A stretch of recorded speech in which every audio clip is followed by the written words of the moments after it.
Number 9. Jordan Carbery. In July of 2018, Canadian Park Ranger Jordan Carbery was the victim of a gruesome grizzly bear attack that nearly ended his life. The man had returned to his home in Bella Coola, British Columbia, after a week-long trip. The 49-year-old went out with his camera but didn't know that the fruits of a cherry tree near his yard had ripened. It was there that Carbery encountered a massive sow and her cub. The smaller bear fell from the tree, and the sound of the snapping branch startled the mother. It charged Carbery and with a swipe of its paw sent the man flying. The animal then bit into his skull and abdomen. Carbery repeatedly kicked it in the eyes and snout until he was able to gain enough distance to get back inside the house. The bear had scalped him, severed half an ear, and inflicted severe injuries to his torso. Holding onto his gut, the man rushed to his car, narrowly avoiding a second charge by the sow. Blood was streaming into his eyes, but Carbery managed to drive himself to a local clinic, from where he was transferred to Vancouver General Hospital. He was rushed into surgery and after a 14-day stay, was cleared to return to his home. Today's featured fan shoutout is Instagram follower @DevilsDomain. To appear in our next video, send us your pic rocking the latest merch from theywillkillyou.com and send it in to us on Instagram today. Number 8. Great Maple Syrup Heist.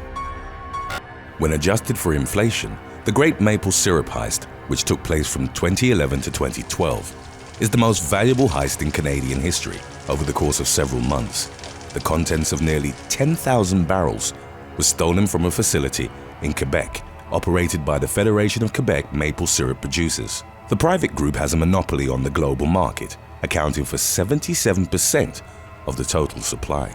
The unmarked metal barrels at the facility were only inspected about once a year. Thieves would initially transport them to a different location, siphon the syrup, and replace the contents of the 600-pound barrels with water. Before long, they stole it directly from the reserve without refilling the containers. The syrup was then sold to various distributors who operated legally and were unaware of its origins. When an inspector arrived at the Quebec facility for the annual review, he climbed in the barrels, expecting them to be full, and nearly fell over. The investigation that followed led to the arrest of 17 people.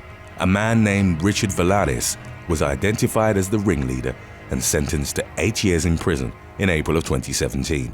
He and his accomplices had stolen an estimated 3,000 tons of maple syrup at a value of nearly $15 million.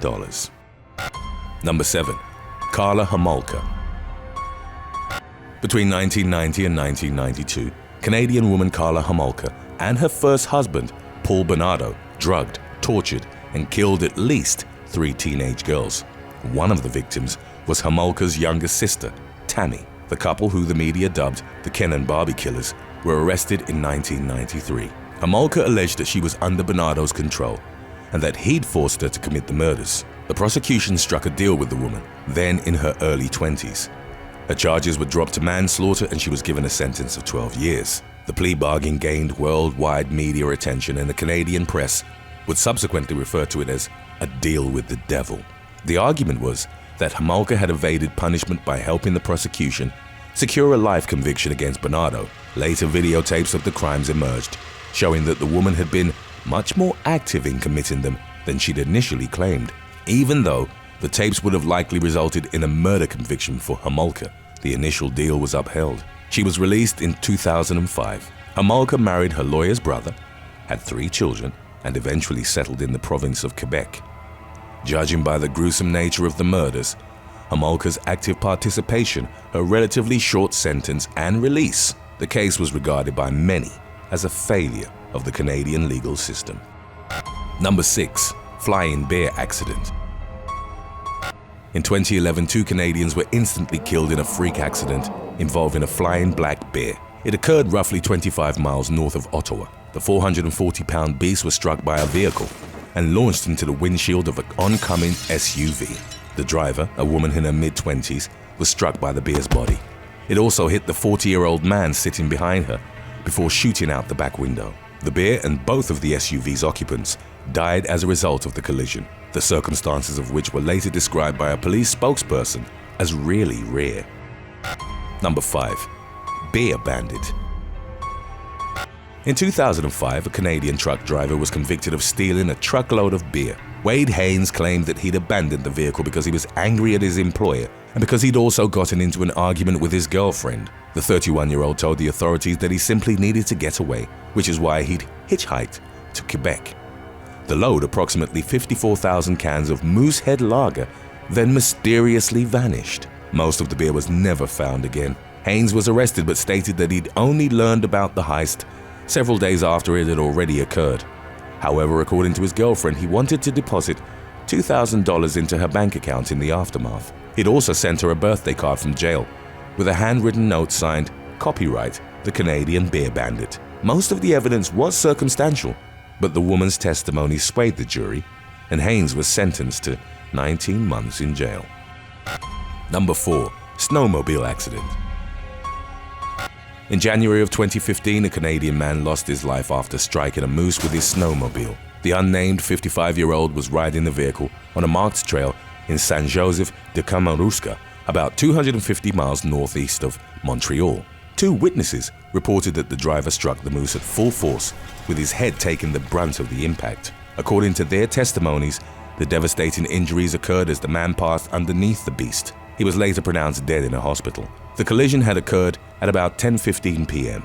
The police concluded that speed and limited visibility had been major contributing factors to the accident. Officers found tracks leading away from the site, suggesting that the moose hadn't been severely hurt in the accident. Number 3. Mark Twitchell. In an attempt to emulate the fictional serial killer Dexter from the eponymous TV series, Mark Twitchell lured victims to a garage in Edmonton via the online dating site Plenty of Fish. He first attacked a man named Giles Tetrol, whom the media would later nickname as the one who got away. Tetrol arrived at the garage expecting to meet a woman named Sheena. Twitchell emerged, wearing a hockey mask, and charged him with a stun baton. A violent struggle ensued and Tetrol managed to escape, but he didn't report the incident to the authorities out of embarrassment. Twitchell used the same strategy in luring 38-year-old Brian Altinger. The man's friends became worried after they received messages from him, claiming that his date had taken him on a long vacation to Costa Rica.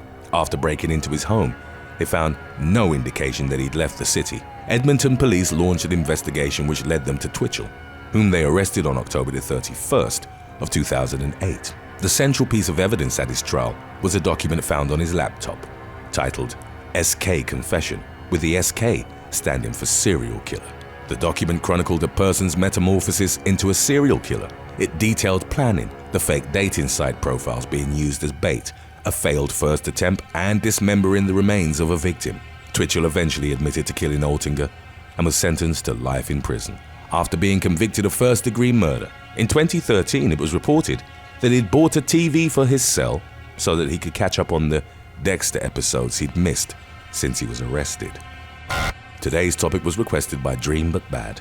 If you have any other topics you'd like to learn about, subscribe and let us know in the comments section below. Number 2. Beaver attacks snorkeler. In September of 2014, Halifax man Jeremy McNaughton became the victim of a vicious beaver attack. 23-year-old McNaughton and a few of his friends were snorkeling in Spanish Ship Bay near Sherbrooke. They noticed an animal of generous proportions approaching them, and at first they thought it was a seal. However, upon noticing the reddish fur, paddle-like tail, and the distinctive bug teeth, they knew that it was a beaver. The animal charged McNaughton and plunged its teeth deep into the man's thigh. He'd initially felt no pain, but as blood started to float around him, the man knew he'd been bitten. When he got out of the water, McNaughton saw a 2-inch gash in his leg. He was taken to the hospital and treated with stitches, a tetanus shot, and a preemptive round of a rabies vaccine. Number 1. Nova Scotia Rampage.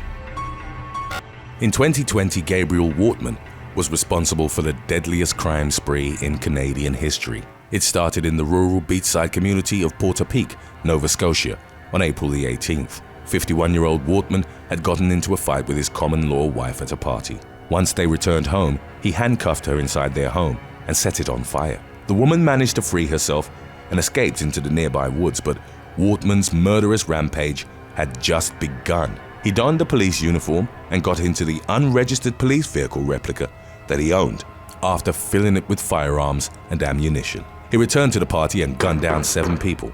Wortman would claim 7 more lives in Portapique and set several homes on fire before leaving through a dirt road along a blueberry field.